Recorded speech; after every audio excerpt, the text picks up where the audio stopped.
Week 6 ni half point ya season na most teams wanajua where they stand at the moment, going from zile game wamecheza, the last 5 matches zenye tumecheza. Already teams wanajua their strength and their weaknesses, wanajua their opponents venye wanacheza, wanajua the strengths and weaknesses za their opponents, and the remaining 5 matches ni matches za kuwa position where watarank at the end of the season. Most teams already wanajua their trajectory na mahali wako likely kuland, na saizi wakiangalia the remaining matches wanajua where to position their opponents and how their matchups are looking like. So they are picking their wins and losses at this moment. Karibuni sana kwenye Rugby Nare, na this weekend nataka tuangalie the matches and the lineups zenye tuko nazo. We have some interesting matchups and zitakuwa very competitive. They are not obvious matchups, and that's what is hiyo ndio highlight yangu ya this weekend. We have some interesting games. Game ya kwanza tuko na Nondies. Now Nondies last weekend wamecheza versus KU Black Blood, of which was a wild card match. Kitambo tungesema Nondies watashinda, but from the way wamecheza their first 4 matches coming up to the last weekend's game, it was much more of a 50-50 game. Na KU Black Blood wamekuwa na such an amazing streak of matches, wamekuwa na a good run of form, na this game was very winnable for them, and walienda hapo hivyo. They were trailing in the first half of the match, but in the second half wali take over the match and they won it. Kitu nilikuwa surprised nayo ni Nondies ni the fact that they signed players wenye it's not potential players. Hawa ni players wa ku-execute, hawa ni players, impact players. So I was like, mbona msiwalete? The first weekend, the game versus Queens, naelewa, that's the first match, so muwapatia a bye week in that game. But this one, mlikuwa mnafaa muwalete in the second half, walete hiyo impact into the match and impact the game, and wapatie that refreshed energy of new players coming in.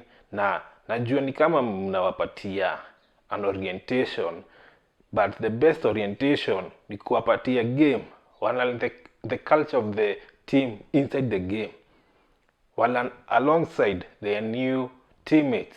That's the best way ya kuwa induct kwa team. Na you guys lost a great opportunity hapo, and nilisema these are good players mlisign. Na KU, they took their chances and they won that game fair and square. Waliwapiga to the last minute of the game. They took care of the game, waka control what they can control. The scrums mlikuwa mnawashinda in strength, but KU, the explosiveness, their expansive game, their continuity, their structure, like wanajitrust, and they have a new team and they are working like a machine. Wanawak fiti sana, and this weekend I expect Nondies to execute against Most. Most wali get their first win, na tunajua Most wako in a different battle. They in the survival battle. Na traveling this whole distance, I think itakuwa challenging for them. And Nondies, after the 2 previous matches, wamekuwa na a run of bad form. Wamekuwa mkilose some winnable matches in the past 2-3 games. I expect Nondies to bounce back na hii game. Now, I think this is the game now you use these impact players who impact kwa hii game and take the game from Masinde and win this game, especially at home. And I'm giving that one to Nondies with a bonus point pia. KU watakuwa home versus KCB. Now this is an interesting match. KU is playing very well. Tumeona their continuity, tumeona their structure is amazing, especially being at home. Na especially coming from that big win yenye walipiga Nondis. Na tuliona KU walikuwa na trail earlier in the game, they were trailing behind, but ukiwatch hiyo game walikuwa very composed. There is no moment uliwaangalia uko na energy yao imeshuka, wali maintain hiyo morale, walikuwa bado na hiyo trust ati wata turn around hii game and they win it, and that's what they did. Na kitu kingine nime notice, wana sustain hiyo energy even in the last quarter of the game, bado wana compete, wana hustle, they are going for turnovers, wana defend with all their heart. Na coming to this game versus KCB coming off a bad game, like winning the game bila bonus points. Saizi KCB they have 24 points, they dropped a bonus point kwa hiyo game, a 24-12 game versus Queens ni team yenye it's a very very different team. Wamebadilisha coaching staff, wamebadilisha team, and then you get a game like that, it's a problem, especially versus KU. KCB wana struggle na tempo. The tempo of the game is a problem. They attack, hawamalizi, hawafikishi ball to the wing, hawa maintain your continuity, and versus a team like KU wenye wako na very good structure, a very well drilled team, it's going to be a problem. KCB wata dominate the scrums, hiyo ndio kitu moja tumeona. KU hiyo ndio their weakness. They are not too bad, but it's their biggest challenge, the scrum.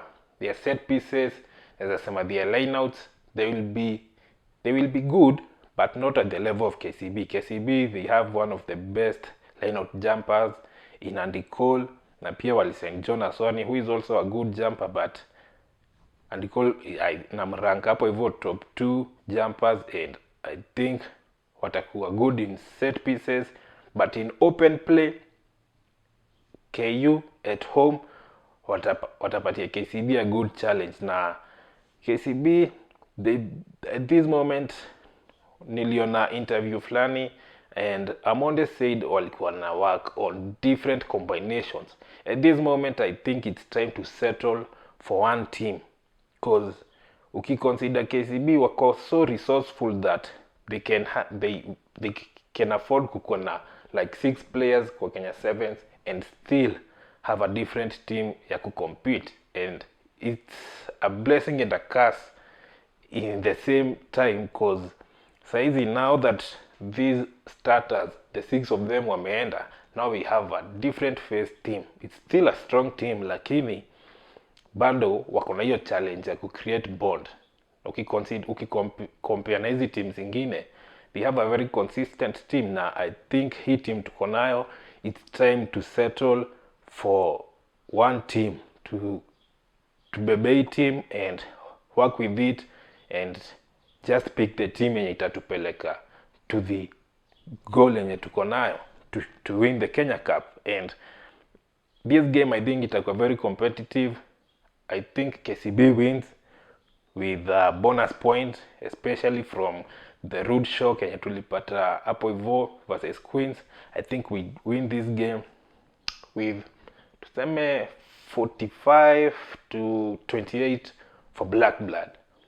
Queens watakuwa home versus Oilers tumeona their team is playing very well, wana create opportunities, overlaps for their backline, and the backline wana create hizo mismatch, and the backline is executing. Tuliona hiyo game ya Strathmore, like the overlaps was incredible, how walikuwa na ability ya kucreate hizo overlap. The same thing na hii game ya Nakuru, the mismatch.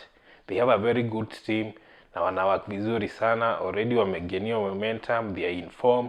And coming to this game versus Queens, this is a new face Queens, they are playing well defensively. Hiyo ndio their strength, hiyo ndio kitumia wa keep competitive throughout the season.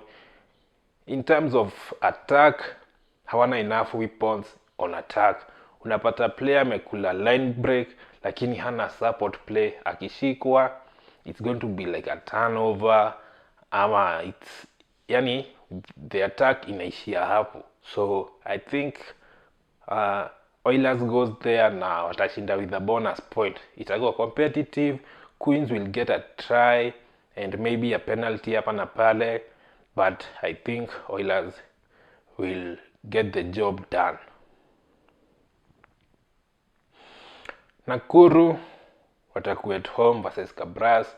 Now Nakuru nasemanga they are one of the best program ya kudevelop players, so you know Nakuru will be competitive.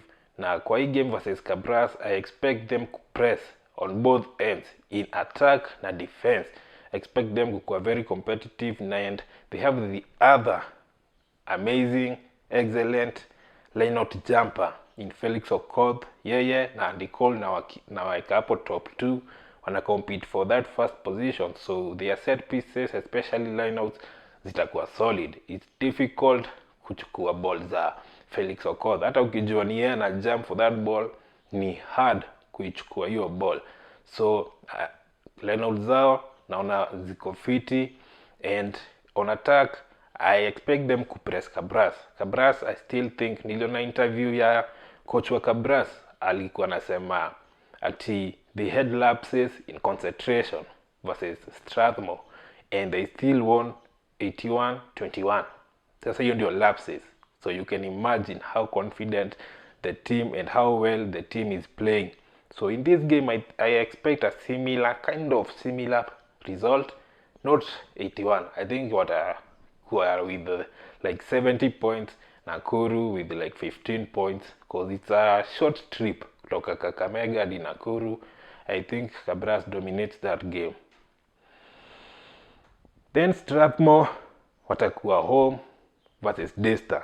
Strathmore walianza vizuri with 2 wins in their first 2 matches of the season, then wakakutana na the big 3, Kabras, Oilers, KCB. Those were 3 back-to-back massive losses for them, na hawajawin game in a minute, na especially after losing a player to unfortunate circumstances.